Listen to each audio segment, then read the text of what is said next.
Good afternoon, everybody, and welcome back to the second video in our Batman Gotham City Chronicles video series. Today we're going to be discussing the solo variant that is fan created by a user on BGG. I will put a link to the files in the description below, video description below. So this is, not Monolith approved, but I feel like it is very close to being exactly what we need to play Batman Gotham City Chronicles solo. So essentially what the file includes is a set of rules, a nice flowchart for those of you who do better with learning that way. It also currently has some objectives for both the villain and the hero in each scenario, kind of broken down. And the main thing is these cards right here. So these currently have just been, printed off on paper on my part. You could print them off on nicer cardstock. I believe they're just black and white to begin with. But anyways, these cards here, this solo AI deck, is the main portion of the solo AI system. So you would normally shuffle this up, and let's just kind of put this off to the side here. And your hero turns, if you're playing by yourself, you're obviously controlling everybody. So you're going to control, in this situation, you would control Batman, Robin, and Batwoman. All three of them, you would play your hero turns like normal. There's no difference between that and playing them in multiplayer mode. The only difference is that when you get to the villain mode, you're going to start off by drawing one of these cards. So let's just draw the first card and take a look at it. Okay, so you can see here there's a few things on the cards here, and the user covers rules for all of these, but there's really only a few key areas that I feel like you need to keep an eye on. The first thing is these first two numbers here in the squares. These are going to be the tiles that the villain is going to pay to activate. So say that this was our current river setup for whatever turn it is in the game, we would look to activate tile number 2 first. So we would simply pick this tile up, we'd pull it off for a second, we'd push everything down, and we'd pay our 2 energy, and then we would complete the basically the scenario specific objectives that are in the mission booklet. This is what the villain, if it was a human player, would do anyways if they wanted to advance the scenario in the villain's favor. In general, I have found that it's very obvious which one, if I was a human player, which one I would choose. So I generally just choose that one. There is this number, however, this kind of little 4 with a circle with the edge cut off, that would say, all right, if there's 4 options, you would choose the 4th one, and if 4 is not an option, then you're going to go down. So, 5 until you all the way, essentially roll back up to 1. If the arrow was going the other way, then say there was not a 4th option, but there is a 3 option, you would do 3 instead. I tend to just pick whichever situation is worst for the heroes, and that seems to be pretty easy to handle. So that one was pretty straightforward. Then you would go to tile number 3, which in this case are our hazmat thugs. So we would pay our 3 resources, everything would get pushed down, and then we would look at these symbols here. So for this person, this card specifically, we are going to first be attempting to activate the villain objective. So I know I have the Ace chemical board up here first off, but I'm just going to set this guy up here like this. But the very first scenario, To Sink a City, does a really good job of kind of giving you all of these options. So we're advancing the villain option. That's his #1 priority right now. So say that this was To Sink a City and he wanted to prime this bomb here. Now he could either prime it using this computer terminal here, or he can physically walk up to a bomb and prime it. Now, if you look at this character's tile here, you can see that he has the ability to perform complex manipulations, but not the ability to perform thought manipulations. He's dumb as a brick, but he's good with his hands. So priming with a computer, which is a thought manipulation, is not an option. But he can actually make it to a bomb, or he can manipulate a bomb with his hands. So then the question becomes, can he get there? Because see, he's got a hero right here who's in range, and this is not actually a hazmat person. There you go. He has a hero in range, so he could easily just shoot at Batwoman here, but his card says he's going to try and advance the villain objective. Now, he has a movement of 2 normally. You can see that on his card right here. So he would normally be able to go 1, and then 2 would get him into this space, but that's not close enough. 1, and then right here, if you were to reference the map in the back of the missions book, this would tell you this is a climb of 1. Characters can climb, they can even jump if it's within their range, but they cannot fall. That's just something to keep track of. I believe that's in the general rules, but at least it's written in the solo rules that the villain characters are not going to try and fall. But anyways, if he had 1 more point of movement, he could actually make it up here on top of the canisters to where the bomb is.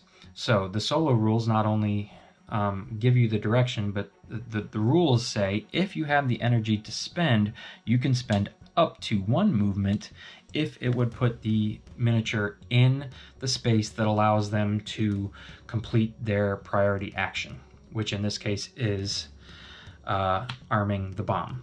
Then at that point they would roll, they still have to roll their dice, which is a white one and an orange one with no re-rolls, to attempt to arm the bomb. If they were successful, you know, they would pluck that out and that becomes now an armed bomb.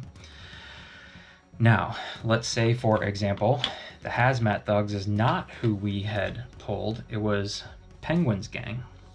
So Penguin's gang, who come with these fancy guns here, you see he has a thought manipulation. So he, instead of heading over here to the bomb, would go 1, 2, and he'd head to the computer.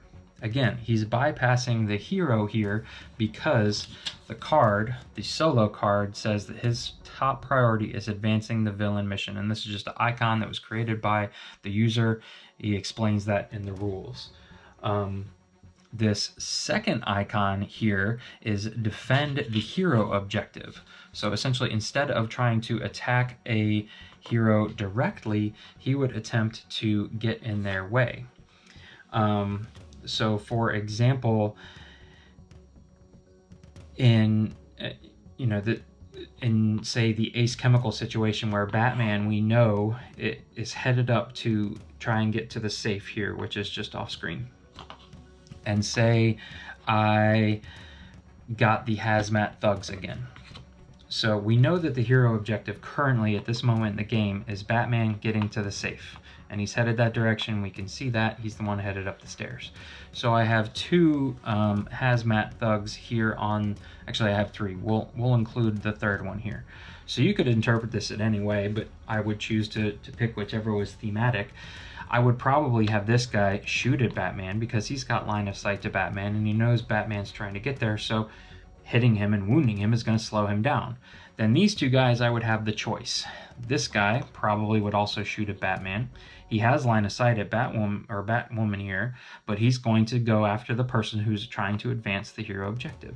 And then this guy even could be drawn back in here to play guard duty with, you know, the rest of my miniatures that I just have tucked over here. But there is nothing wrong with attempting to defend the objective, or say that the heroes were all way back here, you know, off screen, and this guy was way over here, and he knew that the heroes were trying to defuse this bomb. He would simply get right next to the bomb, so then he becomes something they have to deal with while trying to defuse the bomb. The other icons that are on this sheet are the fist symbol, which would simply be attempt to make a melee action, or this kind of snowflake looking symbol would be attempt to do a ranged attack. Now I have found that most of the, especially the henchmen, only have one type of attack they can do.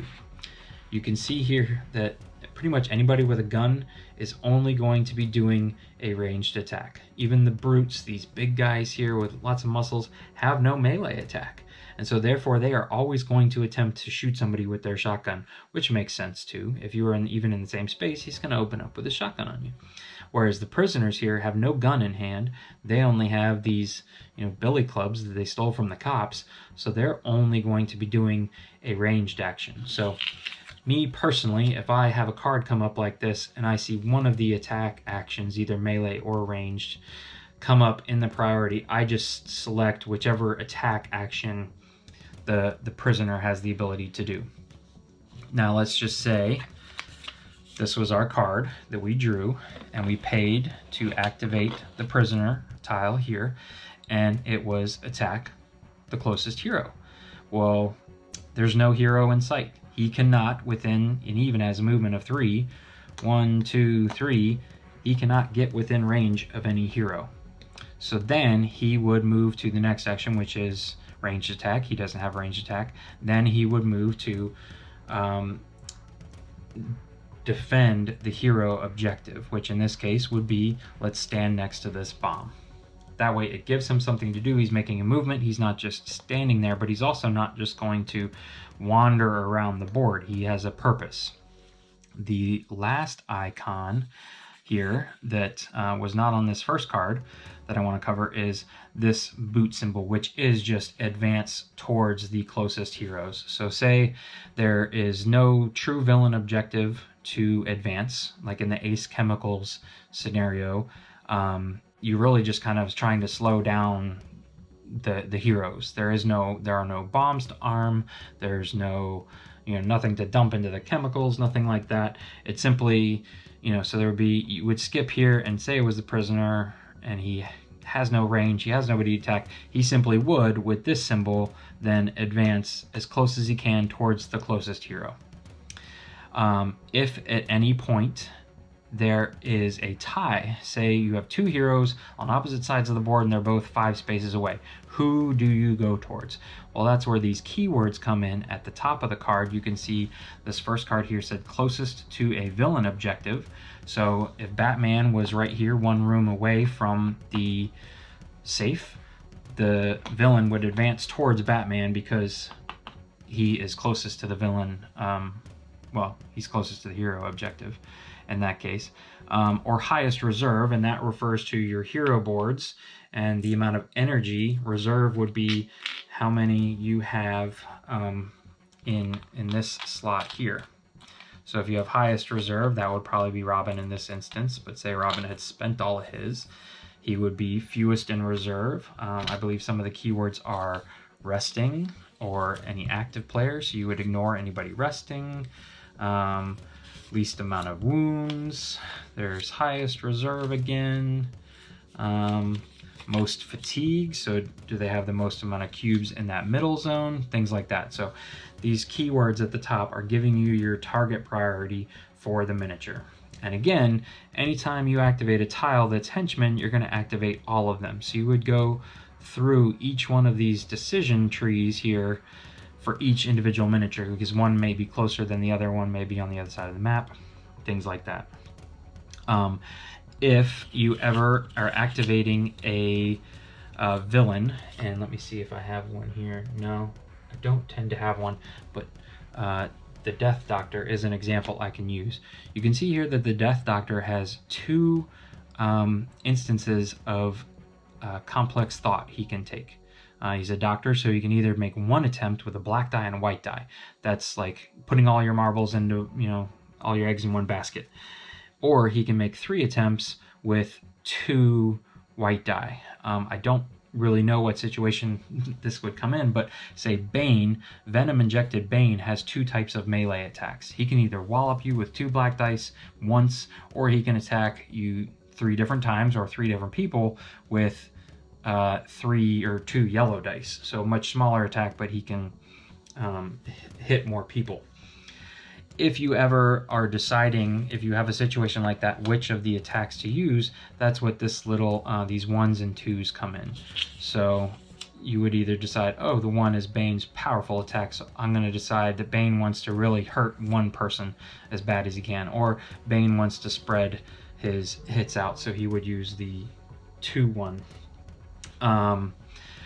The last thing is these dredge keywords. Essentially, if you have people who have been neutralized and their tiles are flipped over and essentially getting in your way, this keyword here is to say, oh, I will pay to dredge a tile if it's in my way. So say it's down here and it's in the way of number 2, and you're supposed to activate number 2, you would dredge, you would pay the 2. Me personally, I would assume that any villain would just dredge a tile to get it out of the way, especially if they wanted to only spend 2. So you could play that either way. You could use the keyword on the cards, or you could play like me, which just means if I'm supposed to activate number 2 and 2 is neutralized, I'm going to pay the 2 permanent resources to get that tile out of the mix. But essentially that is it. If at any point in time you have to do a recruitment phase where you're bringing villain miniatures back onto the board, you would again follow these numbers here and then the arrows here, and usually these little symbols here is where are placed on the spaces where a villain can be brought back in, a henchman can be brought back in during recruitment. So say this was the 4th tile on the board starting in the upper left in reading order. If this was the 4th one, you would start with a miniature here, and then you'd put the next one going 3, 2, 1, because the arrow's pointing up, so you're going backwards. Whereas this one would start here, and then you'd rotate around to 1, 2, 3. That just kind of gives you a place to plop down the miniatures during recruitment. And there's also, he covers rules on how to decide which miniatures to choose during recruitment. Essentially, it's the highest life points, and if there's a tie, whoever's cheapest on the river, which means they're going to activate sooner.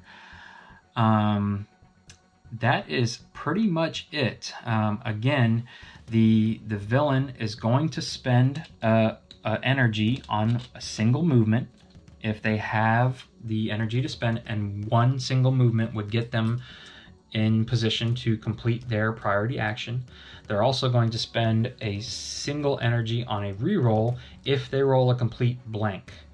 If they have free rerolls on their cards, which some of them do, like Hazmat Thugs here, you can see if he's doing a sniper shot, he's rolling 2 white dice, but he can reroll both of them. So initially he will roll and then re-roll if there's any blanks for free. And then if there continues to be a blank and he has the resource to spend it, he will spend a cube on re-rolling a single blank die per activation. And the last thing is that while the heroes are activating, when they attack a villain, for example, the Hazmat Thug has a defense of 1 and a health of 1. So essentially, if you get 2 hits on a Hazmat Thug, you will knock out that miniature that you're attacking. If you only put 2 hits on a Hazmat Thug, the villain AI will choose, if they have a resource to spend 1 energy and 1 energy alone to roll a single orange die in defense of this Hazmat Thug. If, however, you roll 3 hits against a Hazmat Thug, or in this instance with these brutes who are 2 and 1, so 4 hits. So basically you have gone past their defense level by 2, then the AI chooses not to roll and they just forfeit that miniature. So again, think of it as they will use their bonus actions that are available to a human player, but only once at a time, and only if it helps them either survive. A single defensive roll will help them survive the miniature, or a single reroll will get you better than a blank, or a single point of movement will get you to the point where you can actually complete your action. I've seen it played both ways for people like the Penguin or Dr. Death who have multiple life points. Personally, thematically, I have played that the Penguin, he's going to probably roll more than 1 if he's got the energy there. He's kind of selfish. He's like that. He's a master villain. So he's going to want to stay alive. So he may roll up to 2 or 3 if the energy is available to save his own skin. So, that's pretty easy to include just when you're playing thematically. But other than that, again, all you need to do is go to BGG and download the files here. Please consider giving the user a thumbs up or a tip on BGG. But download these cards, cut them out, read the instructions, and then you are off on your way to playing Batman Gotham City Chronicles solo. So I hope this was informative. Up next will be since I am stuck at home and don't have anyone from my regular gaming group to bring over to play multiplayer, I will go through a playthrough of one of these scenarios with the solo rules variant. So look next for in our Batman Gotham City Chronicles series to be a full playthrough using the solo rules variant. And if you have a specific scenario that you'd like to see, please feel free to leave that scenario in the comments below. If you enjoyed this video, please consider giving it a thumbs up, and please consider subscribing to the channel and hit that bell icon so you can be notified the next time we put up a Batman video on YouTube. Thanks for watching. Have a great night.